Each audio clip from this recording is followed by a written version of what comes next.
Salam sejahtera, anda bersama saya Nala Huda dalam buletin AWANI jam ini. Susulan tanah runtuh di Taman Bukit Permai Ampang yang meragut 4 nyawa dan menyebabkan seorang cedera, Dewan Undangan Negeri Selangor semalam diberitahu. Sebanyak 48 daripada 118 cerun seliaan Majlis Perbandaran Ampang Jaya atau MPAJ kini berada dalam kategori sangat kritikal. Pengerusi Jawatankuasa Tetap Kerajaan Tempatan, Pengangkutan Awam dan Pembangunan Kampung Baru Selangor, Sze Han berkata, dianggarkan kos hampir RM1 juta diperlukan untuk kerja pembaikan cerun-cerun berkenaan. Dan sebagai langkah awal, beliau juga berkata MPAJ sedang melaksanakan lantikan panel kontraktor penyelenggaraan cerun dalam kategori sangat bahaya. Dan kita nak membincangkan lebih lanjut mengenai keadaan cerun kritikal ini, apa kerja-kerja pembaikan yang diperlukan dengan kadar segera. Dan sudah bersedia bersama saya Eriko Motoyama, pengarah program Slope Watch. Izinkan saya teruskan dalam bahasa Inggeris. Thank you so much for joining me, Eriko. Firstly, how exactly do we categorize the risk levels of these slopes? What are the warning signs, the indicators that we need to look at? Okay, first of all, thank you for having me. And okay, pertaining to how do we categorize? So this is something that is very technical and engineering driven. So basically, this is done by not by actually the categorization is not done by MPAJ. It's done by a specialist government agency that's technical called Jabatan Mineral dan Geoscience, otherwise known as JMG. So JMG specializes in earth science, geology, things that happen under the ground, which obviously slope failures are. Okay, I'm just kind of going to give you a very broad overview because I'm not an engineer, but I'll just tell you what I know.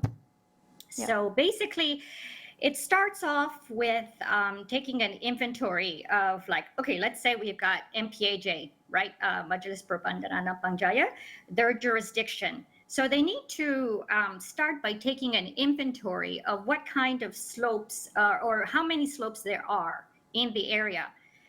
Then they would go in and they would start doing site investigation. They would start doing data collection. They will start going to the slopes that are within this MPAJ area. And they would start doing analysis and all that. And it results in something called Peta Bahaya dan Risiko Cerun.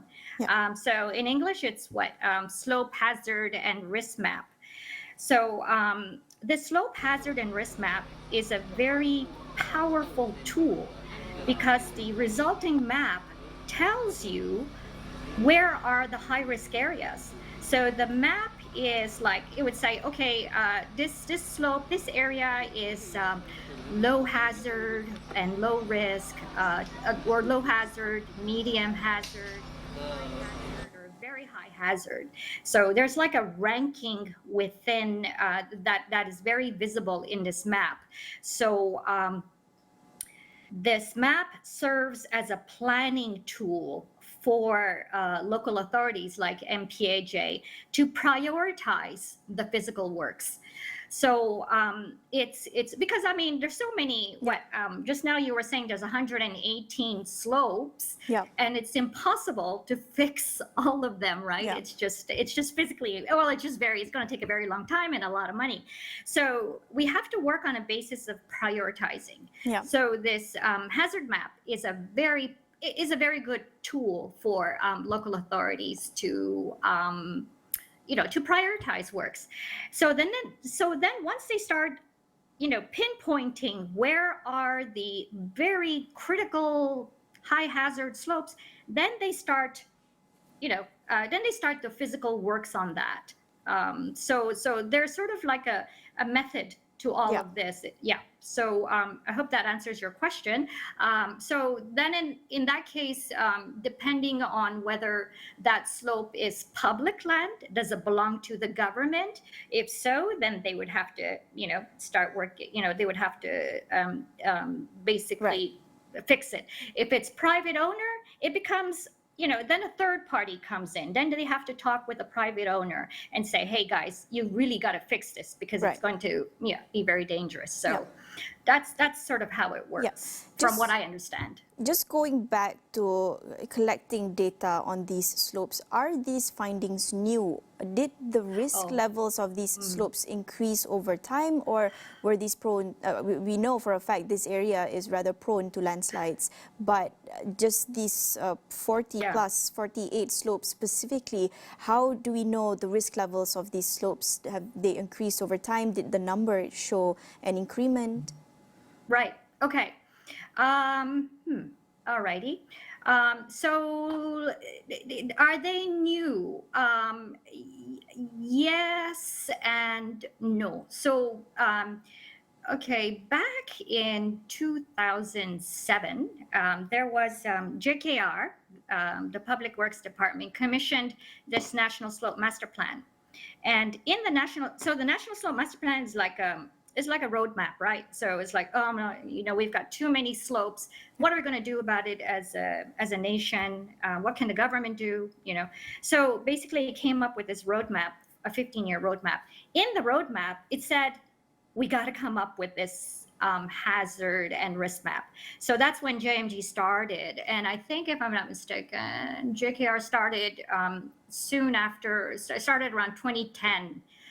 Coming up with hazard maps, and then JMG also. So all over the place, all over the country, they are coming up with these hazard maps. So the answer to your question, is it new? Is that, well, so it's being done in stages, and other places are also being done as well. Let's see, in Ampang Jaya, I think there was one that has been done. Okay. Erica, we just have about 1 to 2 minutes left, but we also want to understand what kind of work exactly needs to be done immediately for the slopes in this very critical category. And what about the residents living near these high-risk slopes as well? How much time do they have to perhaps evacuate before it's too late? Is it time for them to evacuate, or are we unable to measure the time frame of these risks? Okay. All right. So, in answer to your question, what must be done? I guess, in terms of government, it's pretty clear cut, right? Like, okay, we have to start for the critical slopes. I guess they're going to, they're going to have to get into physical remedial measures, like, okay, we've got to, do some kind of physical works, whether it be putting in retaining walls or, doing whatever it is that they do, engineering work, right? But in terms of the community, so what can communities do? Because we're not, we're not part of the physical works.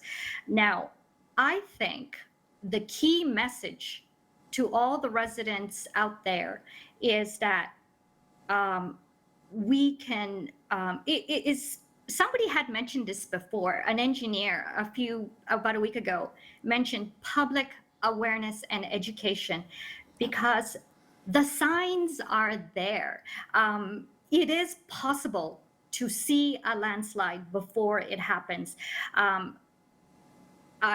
It's just that the message, the tips on how to monitor is not as out there as much as we'd like. But the idea of public awareness and education is not to say, oh yeah, be aware of how dangerous landslides are. I think we pretty much know how dangerous landslides are. The message, the public awareness part in education, is about what we can do something about it. The community can do something about it. So one of the things, so there's like 4 things that the community can do is, okay, learn about landslides, because, I was going to show you something, but I think we're out of time. So basically, learn about what causes landslides, and it doesn't have to be very technical. There are agencies like JKR that run public awareness, programs, and so maybe they could request their ahli majlis to have a session and all that. Number 2 is learn what are the tanda-tanda of tanah runtuh.